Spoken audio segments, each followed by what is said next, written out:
Perbarui ilmu Islam kamu bersama Religion di tv1news.com dan TV1 Connect.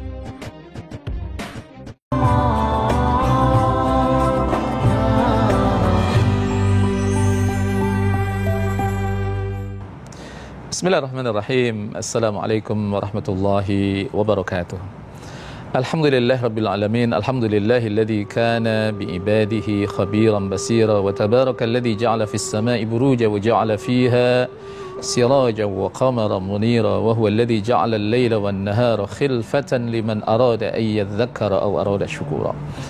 Asyhadu an la ilaha illallah wahdahu la syarika lahu wa asyhadu anna Muhammadan abduhu wa rasuluhu la nabiyya ba'dah. Allahumma salli wa sallim wa barik ala hadzal nabiyil karim Nabiina Muhammadinil Mustafa sallallahu alaihi wasallam wa ala alihi wa ashabihi ajmain, amma ba'd. Pemirsa, Assalamualaikum Nusantara TV One yang Allah Ta'ala muliakan. Setiap kita ingin masuk surga sekeluarga. Ini adalah sebuah cita-cita umum kaum muslimin. Tidak ada, bahkan nyaris memang tidak ada seorang ayah yang ingin masuk surga sama istrinya saja atau sama ibunya saja, tidak sama anak-anaknya. Semua ingin masuk surga bersama dengan ayah, dengan bundanya, dengan istrinya, yang istri dengan suaminya dan anak-anaknya. Tapi yang menjadi pertanyaan adalah, mungkinkah kita bisa masuk surga sekeluarga? Kalau bisa, apa syaratnya? Dan di mana kita mendapatkan penjelasan kemungkinan seseorang bisa masuk surga sekeluarga? Karena masuk surga sekeluarga adalah sebuah kenikmatan. Kita bisa bayangkan ketika kita sudah lama tidak bertemu dengan ayah kita. Karena ayah kita meninggal terlebih dahulu. Kita juga dihadapkan kepada kenyataan ada ibu kita yang selanjutnya meninggal dunia. Lama kita berjumpa. Kemudian setelah itu kita berhimpun di sebuah tempat yang penuh dengan kenikmatan. Yang tempat itu di lain adalah bernama surga Allah Subhanahu wa taala, Jannatullah. Dan ternyata itu adalah sesuatu yang mungkin. Nah, di mana kita mendapatkan penjelasan bahwa sesungguhnya kita bisa masuk surga sekeluarga? Ternyata di dalam Al-Quran surat ke-13, surat Ar-Ra'd ayat 20 sampai ayat yang ke-24 menjelaskan itu semua. Kemungkinan kita masuk surga sekeluarga, dan bahkan sekaligus dijelaskan tentang persyaratan-persyaratannya. Ada 8 persyaratan. Ini agak banyak memang. Yang pertama, kita harus konsisten dengan janji kita kepada Allah Ta'ala. Lihat dalam surat 13 pada ayat yang ke-20. Allah berfirman, alladzina yufuna bi ahdillahi wa la yanquduna al-mitsaq. Dan orang-orang yang memenuhi janjinya kepada Allah dan tidak membatalkan janjinya itu. Karena ada orang-orang ia berjanji kepada Allah, tapi mereka membatalkan janjinya. Mereka itu adalah orang-orang munafiqun. Kelihatannya lesannya berkata amanna, tapi apa yang terjadi hatinya? Ia justru ingkar kepada Allah Subhanahu wa taala. Orang munafik. Karena orang-orang munafik ini adalah orang yang bermental seperti tikus. Syekh Buraikan dalam kitabnya Al-Madkhal fil Aqidah Al-Islamiyah itu beliau memaparkan tentang tipologi orang munafik. Jadi ternyata kata munafik itu berasal dari kata nafakul yarbu yang artinya adalah lubang tikus. Apa karakteristik tikus? Tikus itu kalau dia masuk dari satu lubang, jalan masuknya dengan jalan keluarnya itu beda. Seperti itulah orang-orang munafik. Apa yang ia katakan dan apa yang ada dalam hatinya itu berbeda. Berbeda dengan orang-orang mukmin. Apa yang ia katakan dan apa yang ada dalam hatinya itu selalu sama. Ini adalah syarat yang pertama, dan pastikan apa yang kita janjikan kepada Allah. Dan kita harus selalu ingat, Setiap kita menunaikan ibadah salat, kita selalu melantunkan, kita mengucapkan janji setia kepada Allah dengan ungkapan yang masyhur dalam surat yang pertama, yaitu Al-Fatihah. Kita selalu mengatakan iyyaka na'budu wa iyyaka nasta'in.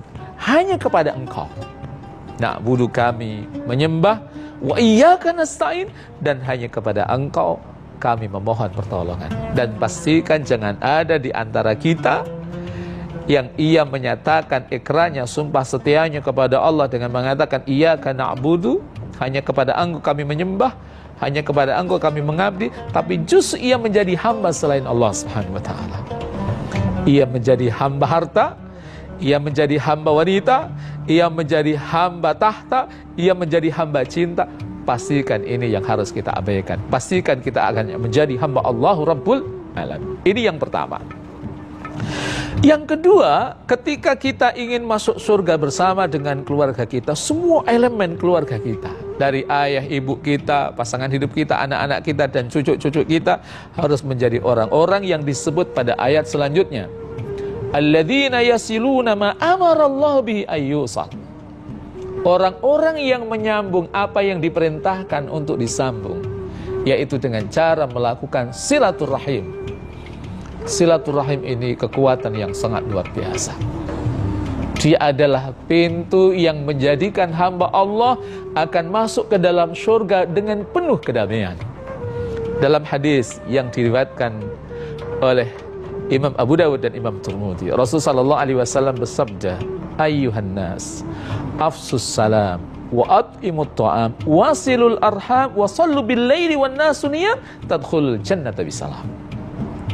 Ada 4 hal, kata Rasulullah SAW, jikalau kita bisa melakukannya, maka kita akan masuk ke dalam surga dengan penuh kedamaian. Apa itu? Ayyuhan nas, wahai manusia, afsus salam, tebarkan salam, tebarkan kedamaian. Wa at'imut ta'am, beri makan orang-orang yang dalam keadaan lapar. Yang ketiga, wasilul arham, dan sambunglah silaturahim. Dan yang keempat adalah wasallu bil laili wan nasu niyam, salatlah di malam hari saat seseorang terlelap dalam tidurnya. Tadkhulul jannata bisalam, maka kalian akan masuk ke dalam surga dengan penuh kedamaian.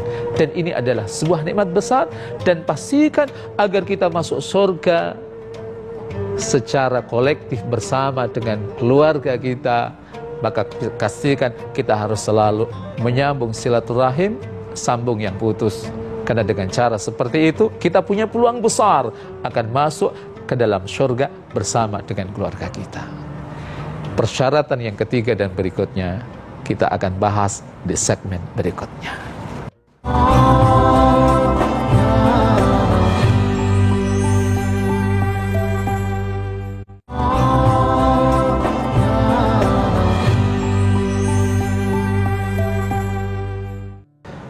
Pemirsa, Assalamualaikum Nusantara TV One yang dimuliakan oleh Allah Ta'ala. Setelah kita mengetahui syarat pertama dan kedua, sekarang kita masuk pada persyaratan yang ketiga. Persyaratan yang ketiga disebut dalam ayat yang ke-21 dari surah Ar-Ra'd, yaitu wa yakhshawna rabbahum, dan mereka orang yang takut kepada Rabb mereka, takut kepada Allah Subhanahu wa taala. Dan ini perlu adanya sikap tanasuh, saling menasihati satu dengan yang lain. Ketika ada anak-anak kita, ketika ada orang tua kita, mereka jatuh pada kemaksiatan kepada Allah karena mereka lagi kehilangan rasa takutnya kepada Allah, maka budaya tanasuh, saling menasihati satu dengan yang lain, ini yang harus kita hadirkan. Kalau kita mau belajar dari Nabi Ibrahim alaihissalam, ayahnya saja yang beda akidah, itu masih diikhtiar, diusahakan bagaimana agar ia dengan dakwanya bisa mendapatkan hidayah dari Allah, sekalipun pada akhirnya ayahnya tetap memilih agama lamanya, menjadi pengikut paham paganisme. Coba kita lihat di dalam firman Allah surat 19, surat Maryam pada ayat ke-42. Allah berfirman tentang apa yang dilakukan oleh Nabi Ibrahim. A'udzu billahi minasyaitonir rajim. Idh qala li abihi ya abati lima ta'budu ma la yasma'u wa la yubsiru wa la yughni anka syai'a. Ingatlah ketika Ibrahim berkata kepada ayahnya, ya abati, wahai ayahku. Ini ayahnya, ayah Nabi Ibrahim alaihissalam yang akidahnya berbeda dengan masih ia berusaha bagaimana agar ia menerima dakwah tauhid. Ia menyembah kepada Allah Ta'ala yang menciptakan alam ini dengan sebuah argumentasi yang sangat rasional. Ya abati, wa ayahku sayang, dipanggil dengan ungkapan yang halus, panggilan yang sangat santun. Lima ta'bud, kenapa engkau menyembah? Ma la yasma, Tuhan yang tidak bisa mendengar. Wa la yubsir, Tuhan yang tidak bisa melihat. Wa la yughni anka syai'a, dan ia tidak memberikan sedikit pun manfaat kepada engkau. Itu yang beda agama. Apalagi ketika kemudian kita jelas punya ayah yang muslim, punya ibu yang muslimah, punya anak-anak yang muslim dan muslimah, maka tentunya budaya tanasuk kita hadirkan agar mereka memiliki apa yang disebut dengan khasyatullah, rasa takut kepada Allah Subhanahu wa taala. Yang keempat, wa yakhafuna su'al hisab. Jadi keluarga yang semuanya takut terhadap proses auditing Allah yang buruk. Nanti di akhirat kita akan mengalami apa yang disebut dengan yaumul hisab. Jadi semua amalan kita nanti akan diaudit oleh Allah Subhanahu wa taala. Yang besar, yang kecil nanti akan diperlihatkan oleh Allah Subhanahu wa taala. Maka orang-orang yang mereka melakukan maksiat kepada Allah nanti mereka akan kaget. Dan itu diungkapkan oleh Allah Subhanahu wa taala di dalam surat ke-18, surah Al-Kahfi di ayat yang ke-49. Allah berfirman begini, a'udzubillahi minasyaitonir rajim. Wa wudi'al kitabu fataral mujrimina mushfiqina mimma fihi wa yaquluna ya wailatana ma li hadzal kitabi la yughadiru saghiratan wa la kabiratan illa ahsaha wa wajadu ma 'amilu hadira wa la yadhlimu rabbuka ahada. Wa wudi'al kitab, dan kitab itu diletakkan, kitab yang berisi tentang catatan amal kita. Fatarul mujrimin, maka engkau akan melihat orang-orang yang melakukan dosa, orang-orang yang melakukan kemaksiatan, musyfiqina mimma fi, mereka takut terhadap apa yang ada di dalamnya. Wa yaqulun, dan mereka berkata, ya wailatana, alangkah celakanya kami, mali hadzal kitab, kitab apa ini, la yughadiru saghiratan, ia tidak meninggalkan yang kecil, wala kabiratan, apalagi yang besar, illa asah, melainkan menghitungnya. Semua yang kita lakukan itu tercatat dalam catatan amal kita. Dan ayat-ayat seperti ini ketika kita hidup di zaman ketika peradaban manusia sudah maju, itu mudah untuk merasionalisasikan. Dulu orang berkata-kata, bagaimana ini jumlah manusia yang jumlahnya ada 7 miliar yang hidup di planet bumi ini, semuanya catatannya itu amalnya itu tercatat, dan mereka punya rapot masing-masing. Itu terkesan irasional. Tapi ketika peradaban manusia sudah maju, ada kamera, ada CCTV, ada alat sadap, inilah yang kemudian kita mudah merasionalisasikan itu. Jadi pastikan kita harus menjadi orang-orang yang takut terhadap hisab yang buruk. Dan persyaratan yang kelima adalah walladzina sabaru ibtigha'a wajhi rabbihim, dan orang-orang yang selalu menggapai ridha Allah Subhanahu wa taala. Orang-orang yang sabar dalam menggapai ridha Allah Subhanahu wa taala.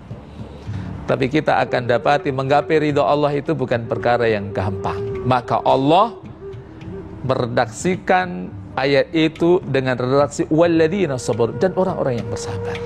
Dan saya ingin katakan, sabar itu unlimited. Sabar itu tanpa batas. Apalagi dalam menggapai ridha Allah, seringkali kita melakukan amalan-amalan sebagai bentuk upaya kita dalam menggapai ridha Allah. Apa yang terjadi? Kita sedang asik-asiknya membaca Al-Quranul Karim, ternyata ada teman kita yang kirim WA. Yang menjadi pertanyaan adalah, lanjut baca Quran atau buka WA? Kita sedang dalam kondisi enak-enaknya mendengarkan pengajian, ternyata ngantuknya luar biasa. Tapi itulah memang seperti itu. Jalan untuk menggapai ridha Allah membutuhkan kesabaran.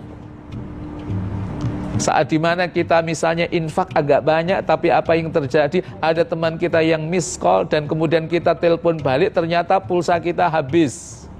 Sehingga kadang ada yang membagi infaknya jadi dua, separuh untuk infak dan separuh untuk beli pulsa. Maka membutuhkan kesabaran. Dan pastikan ini yang kita bangun secara kolektif pada keluarga kita, sehingga kita punya peluang besar untuk masuk ke dalam syurga Allah Subhanahu wa taala bersama dengan keluarga kita. Dan persyaratan yang keenam adalah setelah walladzina sabaru ibtigha'a wajhi rabbihim wa aqamus salata, adalah mereka yang mendirikan salat. Rincian tentang mereka yang mendirikan salat akan kita bahas bersama dengan 2 item berikutnya pada episode yang akan datang, yang berikutnya. Karena apa? Rincian tentang aqamus salah itu membutuhkan relatif waktu yang agak panjang.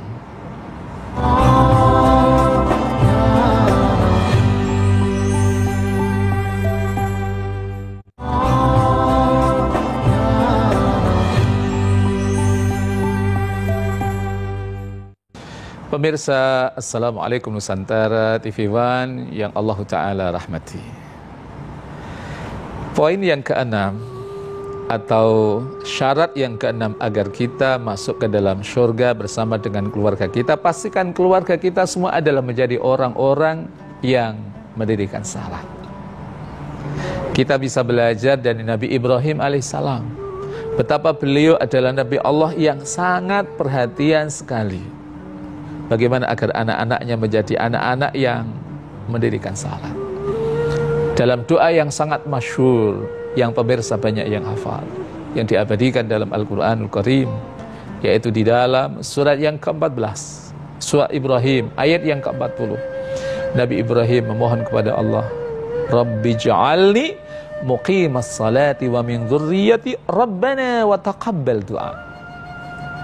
Rabbi ja'alni muqimas salah, wahai Tuhanku, jadikan aku menjadi orang yang mendirikan salat.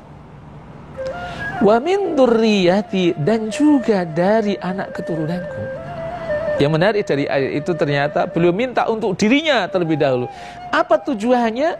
Agar ketika ia menjadi ayah yang mendirikan salat dan bisa memberikan keteladanan kepada anak-anaknya, maka anak-anaknya kemudian menduplikasi apa yang dilakukan oleh ayahnya.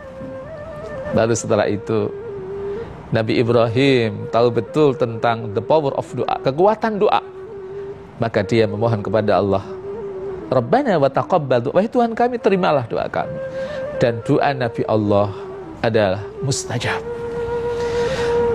Pemirsa TV One yang dirahmati oleh Allah Subhanahu wa taala. Nah, poin yang ke-7 setelah wa aqamus shalah adalah adalah mereka yang menginfakkan hartanya di jalan Allah Subhanahu wa taala. Alladzina yunfikuna amwalahum sirran wa alaniyah, mereka yang menginfakkan hartanya di jalan Allah sirran secara rahasia, wa alaniyah dan terang-terangan. Dan itu maknanya apa? Bahwa kita semua, keluarga besar kita harus terbiasa menginfakkan apa yang Allah rezekikan kepada kita semua di jalan Allah Subhanahu wa taala. Boleh berinfak secara rahasia dan boleh berinfak secara terang-terangan dengan tujuan memberikan edukasi kepada masyarakat. Kita mendapatkan contoh. Dulu ada seorang sahabat Rasulullah SAW yang bernama Utsman ibn Affan. Jelang-jelang perang Tabuk, Rasulullah SAW berkata, siapa yang mau berinfak? Beliau mengatakan, ana ya Rasulullah, saya menyumbang 100 ekor unta. Di hadapan para sahabat Rasulullah SAW, ia lakukan secara terang-terangan. Tujuannya apa? Agar sahabat-sahabat Rasulullah SAW menduplikasi kebaikan yang dilakukan oleh sahabat Utsman ibn Affan. Lalu apa yang terjadi? Ketika kemudian Rasulullah SAW berkata, siapa lagi yang ingin berinfak? Kembali lagi sahabat Utsman bin Affan, beliau berkata, ana ya Rasulullah. Nambah 100 ekor unta lagi. Setelah itu Rasulullah SAW berkata lagi, siapa lagi yang berinfak? Beliau berkatakan, saya Rasulullah. Nambah 100 ekor lagi, sehingga kemudian jumlah total infak sahabat Utsman dalam perang Tabuk itu adalah 300 ekor unta. Dan persyaratan yang terakhir adalah wa yadra'una bil hasanati sayyi'ah, mereka yang menolak keburukan dengan kebaikan. Dan ini persyaratan yang paling rumit. Karena yang terjadi biasanya kalau orang mendapatkan perlakuan yang tidak baik, biasanya dia membalas dengan keburukan. Tapi ini ada seseorang yang ia diperlakukan tidak baik, tapi ia balas dengan kebaikan. Dan orang-orang seperti ini dikatakan oleh Allah, ulaika lahum uqbaddar, bagi mereka adalah tempat kembali, tempat kesudahan yang baik. Apa tempat kesudahan yang baik itu? Allah katakan jannatu adni yadkhuluna, yaitu surga adat, mereka akan memasukinya. Dengan siapa? Wa man salaha min abaim, dan orang-orang yang soleh dari orang tua mereka, dari ayah-ayah mereka, tapi ibu include di situ karena Al-Quran punya karakteristik uslubut taghlib. Al-Quran menyebut kata aba, tapi ummahat, ibu-ibu sudah include di situ. Wa azwajim, dan isi-isi mereka, pasangan hidup mereka, wa dzurriyyatim, dan anak cucu mereka. Allah wa man salaha min abaihim wa azwajihim wa dzurriyyatim wal malaikatu yadkhuluna alaihim min kulli bab, dan para malaikat nanti menemui mereka dari masing-masing pintu. Tidakkah ini sebuah syaraf, tidakkah ini sebuah kemuliaan yang Allah berikan kepada keluarga yang punya konsistensi di dalam menjunjung tinggi nilai-nilai Allah Subhanahu wa taala dengan menghadirkan 8 persyaratan tadi. Maka kita sebagai seorang muslim harus berupaya semaksimal mungkin untuk melaksanakan 8 persyaratan tadi, karena itu adalah kunci yang harus kita hadirkan ketika kita ingin masuk ke dalam surga Allah Subhanahu wa taala secara kolektif, secara bersama-sama. Dan yang terakhir yang menarik dari ayat itu, setelah Allah mengatakan wal malaikatu yadkhuluna alaihim min kulli bab, Allah katakan salamun alaikum bima sabartum fa ni'ma uqbaddar. Apa kata malaikat? Salamun alaikum, semoga keselamatan atas kalian. Subhanallah. Tapi setelah itu Allah katakan bima sabartum, disebabkan karena kesabaran kalian. Dan itu memberikan satu isyarat bahwa ternyata untuk kita melaksanakan 8 persyaratan tadi, kata kuncinya adalah sabar. Dan sabar itu bukan perkara yang gampang, tapi sesuatu yang harus kita ikhtiari, sesuatu yang harus kita latih, dan juga pada waktu yang bersamaan Allah sendiri yang mengajarkan agar kita minta, memohon kepada Allah diberi kesabaran. Doa yang sangat masyhur, Rabbana afrigh alaina sabra wa thabbit aqdamana wansurna 'alal qaumil kafirin. Rabbana, wahai Tuhan kami, afrigh alaina sabran, anugerahkan kepada kami kesabaran. Karena apa? Dengan kesabaran kita akan banyak mengeksploitasi kebaikan-kebaikan yang Allah buka untuk kita semua. Mudah-mudahan Allah Subhanahu wa taala memberikan jalan kemudahan kita untuk melaksanakan 8 persyaratan tadi, dan kemudian pada akhirnya kita bisa bersama dengan keluarga kita di surga. Rabbana atina fid dunya hasanah wa fil akhirati hasanah wa qina adzabannar. Aqulu qouli hadza wa astaghfirullah azim li wa lakum wa ila liqa. Assalamu alaikum warahmatullahi wabarakatuh.